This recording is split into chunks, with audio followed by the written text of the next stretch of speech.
Você já dirigiu sozinho à noite em uma estrada deserta e teve aquela sensação estranha de que não estava sozinho?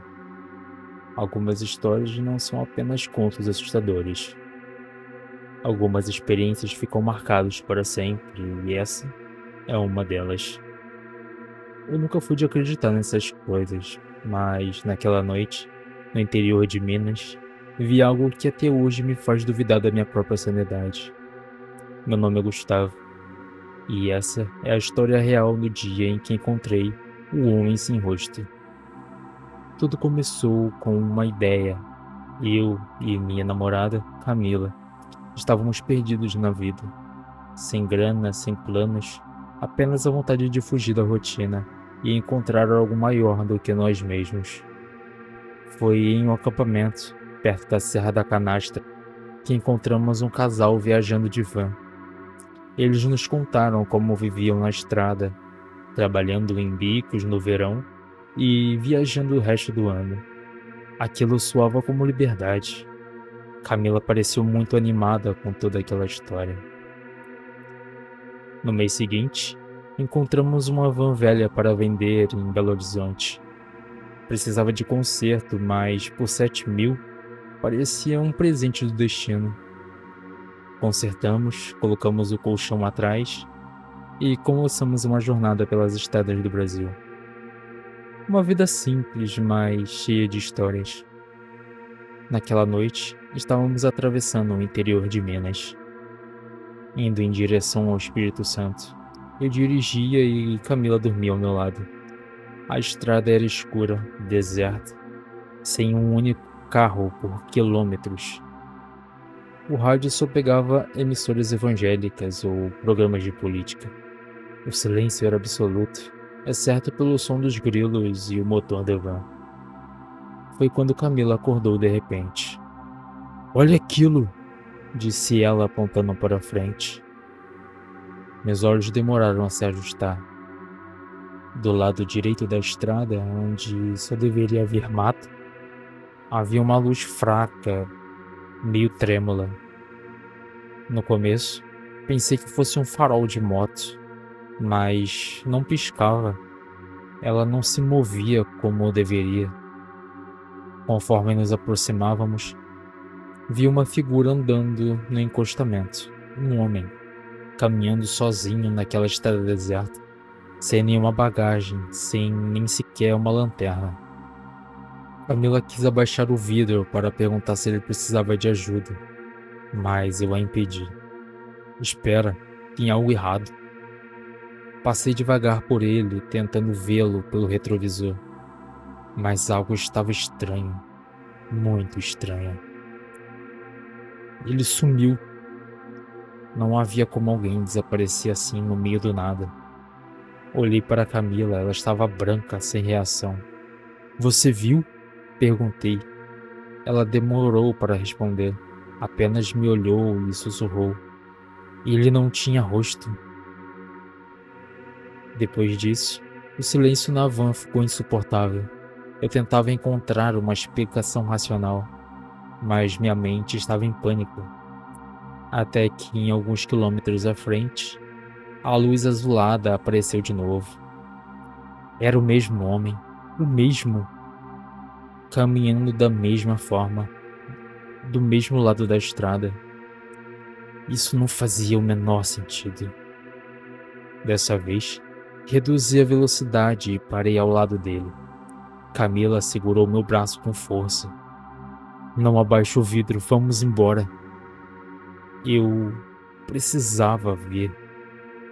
Enquanto passávamos devagar, a cabeça da figura começou a virar lentamente em nossa direção. Então eu vi. Era Camila. Era o rosto dela. Eu perdi o controle por um segundo. Quase saí da estrada quando olhei pelo retrovisor. Ele já não estava mais lá. Camila estava imóvel, os olhos cheios de lágrimas. Ela só disse: "Acelera, por favor." E eu acelerei. Depois daquela noite, Camila nunca mais foi a mesma. Ficou introspectiva, falava pouco algo dentro dela mudou. Ela começou a ter pesadelos recorrentes com aquela estrada. Noites em claro, desenhando figuras estranhas, escuras, com rostos vazios. 2 semanas depois, ela sentiu dores no peito. Foi ao hospital. Era grave, muito grave. Nos meses seguintes, ela lutou. Eu estive ao lado dela o tempo todo, mas nada foi o suficiente. Ela se foi e eu fiquei sozinho. Naquela mesma estrada, meses depois, eu voltei. Eu precisava de respostas. Precisava ver de novo aquilo que mudou minha vida para sempre. Era madrugada, eu dirigia devagar, atento a cada sombra na beira da estrada. Então, à frente, a luz azulada surgiu novamente. Meu coração disparou. Dessa vez, eu não o diminuí. Parei ao lado da figura. Era Camila. Ela caminhava devagar, de mãos nos bolsos, olhando para o chão. Parecia perdida. Ela começou a virar o rosto em minha direção, mas dessa vez eu não fugi. Abaixei o vidro e sussurrei: Camila? Ela sorriu e desapareceu. O que eu vi naquela noite? Muitos dizem que fantasmas não existem, que tudo pode ser explicado pela mente cansada, pelo medo, pelo desespero. Mas eu sei o que eu vi. E você, o que acha?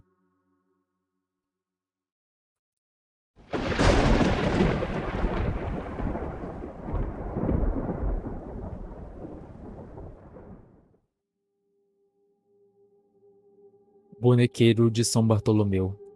A história que nunca deveria ter sido contada. Existem histórias que deveriam ser esquecidas, lugares que deveriam ser deixados para trás, mas algumas pessoas não conseguem resistir ao desejo de saber mais, e eu fui uma delas. Meu nome é Matheus, e essa é a história mais perturbadora que já presenciei. A cidade de São Bartolomeu, quase ninguém conhece, fica no interior de Minas Gerais. Hoje não passa de um povoado fantasma. Casas abandonadas, ruínas cobertas pelo mato, e um único morador, um velho chamado Seu Amaro. Diziam que ele vivia completamente isolado, sem família, sem amigos, sem ninguém. A única coisa que sabia era que ele fazia bonecos e que, de tempos em tempos, alguém afirmava ter visto uma criança de olhos de vidro espiando nas janelas de sua casa. Eu estava no último ano do ensino médio e queria ser jornalista. Precisava de uma grande história e seu Amaro era o misterioso perfeito. Convenci o entregador a me levar até lá. Saímos de Conceição do Mato antes do sol nascer. A estrada era de terra batida, cercada por matas fechadas e morros de pedra. Parecia que o mundo moderno ia desaparecendo conforme avançávamos. O silêncio dentro da caminhonete era quase absoluto, até que o motorista quebrou o silêncio. O senhor que você está procurando mora sozinho lá, né? Ele sorriu nervoso. Mas ele não tá sozinho não, tá? Aquelas palavras me deram um arrepio. Ele parou o carro na estrada de São Bartolomeu. A placa enferrujada ainda resistia. Bem-vindo a São Bartolomeu. Ou pelo menos o que restava dela. O mato engoliu as ruas. As casas, ainda de pé, pareciam congeladas no tempo. E no meio delas, uma única casa meio que bem cuidada. A casa não possuía muros, era apenas uma casa no meio do nada praticamente, no meio de várias ruínas em volta. O motorista bateu na porta do velho homem. Esperamos. 2 minutos depois, ela se abriu e seu Amaro apareceu. Barba branca, olhos fundos e desconfiados. Quando eu disse que queria entrevistá-lo, seu rosto mudou completamente. Por que alguém gostaria de fazer isso? Falou rindo, mas me convidou para entrar. A casa era limpa, mas cheirava a poeira e madeira velha. Jornais antigos cobriam as paredes, pilhas e mais pilhas deles, e entre as pilhas, bonecos. Muitos bonecos. Eram bonecos de criança. Muitos bonecos de crianças. Eles estavam sentados em cadeiras, encostados nas paredes, e alguns pareciam me olhar. Eu engoli em seco e segui até a cozinha, onde ele fez 2 sanduíches de mortadela. Sentamos à mesa e eu fiz a pergunta: por que o senhor vive sozinho aqui? Ele ficou em silêncio e então murmurou: eu não estou sozinho. Meu coração disparou. Se ele estava falando dos bonecos, eu sabia que tinha um problema. Seu Amaro finalmente começou a contar a história da cidade. Uma cidade antiga, com um passado esquecido. Ele falou sobre uma mulher, uma viúva chamada Dona Sebastiana. Ela vivia afastada da cidade e, quando o marido dela morreu, coisas estranhas começaram a acontecer. O relógio da igreja começou a girar para trás. O pão da padaria apodrecia em minutos. Um dia, milhares de ratos invadiram as ruas e comeram as vigas de madeira de casas inteiras. Ninguém tinha provas, mas todos sabiam. Era a Dona Sebastiana. Ela estava trazendo algo para São Bartolomeu. Então, as crianças começaram a desaparecer. Elas eram levadas à noite, direto de suas camas. Algumas foram vistas pela última vez sendo puxadas pelas pernas por uma mulher de sorriso estranho. A cidade esvaziou, as famílias fugiram, e quando tudo acalmou, restou apenas seu Amaro. Seu Amaro me levou até um quartinho nos fundos. Havia algo no chão, coberto por um pano branco. Ele puxou e lá estava, um boneco no tamanho de uma criança, com olhos de vidro e pele estranhamente realista. Seu Amaro olhou para mim e disse sem expressão: as crianças não vão desaparecer. O que ele queria dizer com aquilo? Ele achava que os bonecos estavam substituindo as crianças desaparecidas ou algo pior? Eu não sabia. E, sinceramente, eu não queria saber. À noite, fui para o meu quarto que ele me ofereceu. A janela não tinha cortina. A lua iluminava o vidro. Fechei os olhos e tentei dormir. Mas às 3 da manhã, houve um barulho. Passos na varanda. Me virei para a janela e então algo subiu lentamente. Era um boneco, o mesmo boneco do tamanho de uma criança. Mas atrás estava uma mulher, sorrindo para mim. Ela bateu no vidro e fiz um gesto para eu abrir. Eu puxei o cobertor sobre a cabeça e esperei. Esperei até que os passos desaparecessem na escuridão. Esperei até o sol nascer, e quando isso aconteceu, eu fui embora. Enquanto corria para a floresta, as palavras do caminhoneiro ecoavam na minha mente. Se você conseguir passar pela floresta, que diabos ele queria dizer com aquilo? O que havia ali?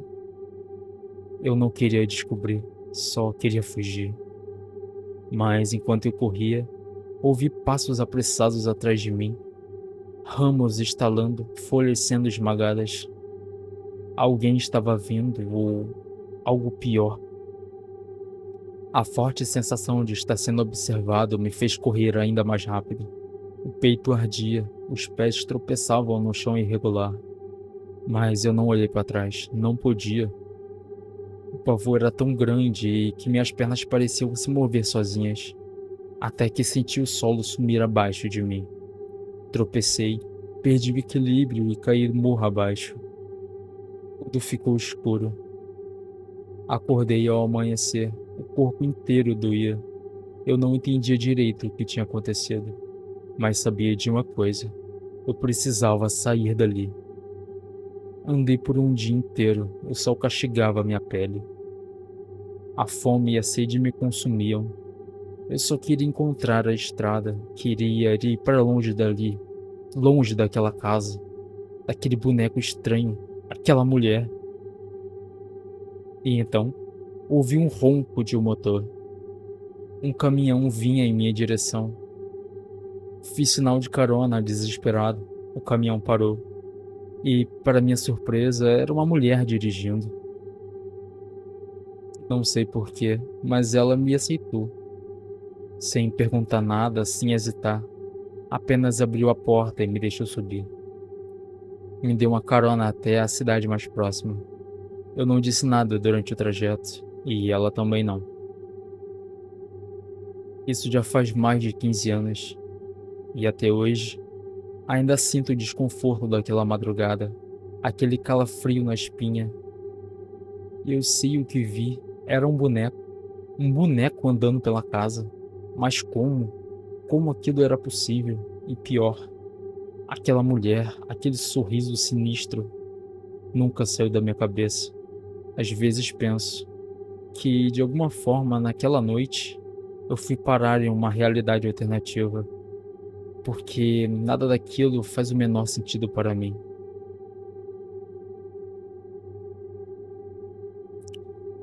Essas foram as duas histórias de hoje. Se você gostou, não se esqueça de deixar o seu like, se inscrever caso você não seja inscrito. E é isso. Valeu e até a próxima.